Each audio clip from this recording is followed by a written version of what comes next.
മലയാളത്തിന്റെ സാഹിത്യ ഇതിഹാസം എം.ടി. വാസുദേവൻ നായർ ഇനി ഓർമ്മ.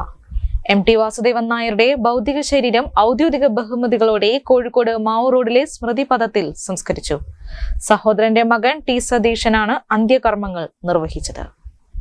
എം.ടിയുടെ വസതിയായ നടക്കാവ് കൊട്ടാരം റോഡിലെ സിത്താരയിൽ നിന്നും വൈകിട്ട് ആരംഭിച്ച അന്ത്യയാത്ര കൊട്ടാരം road, Nadakkavu junction, bank road, KSRTC bus stand വഴി മാവൂർ റോഡിലെ സ്മൃതിപഥമെന്ന ശ്മശാനത്തിൽ എത്തിച്ചേർന്നു.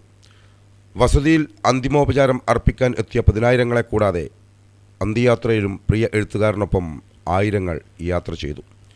വൈകിട്ട് 5 ഔദ്യോഗിക ബഹുമതികളോടെയായിരുന്നു എം.ടിയുടെ മടക്കം. മന്ത്രിമാരായ മുഹമ്മദ് റിയാസും M.B. രാജേഷും കടന്നപ്പള്ളി രാമചന്ദ്രനും ചടങ്ങുകൾക്ക് സാക്ഷ്യം വഹിച്ചു. സഹോദരി പുത്രൻ ടി. സതീശനാണ് അന്ത്യകർമ്മങ്ങൾ നിർവഹിച്ചത്. എം.ടിയോടുള്ള ആദരസൂചകമായി ഇന്നും നാളെയും സംസ്ഥാന സർക്കാർ ഔദ്യോഗിക ദുഃഖാചരണം പ്രഖ്യാപിച്ചു. എല്ലാ അർത്ഥത്തിലും വിസ്മയമായിരുന്നു, ഇതിഹാസമായിരുന്നു എം.ടി.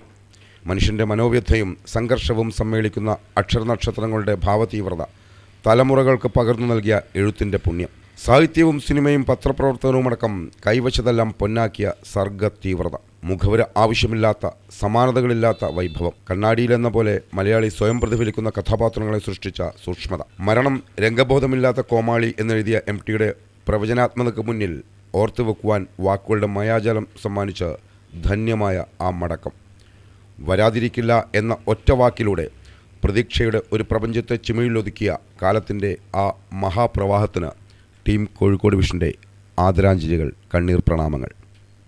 News desk, Kozhikode vision.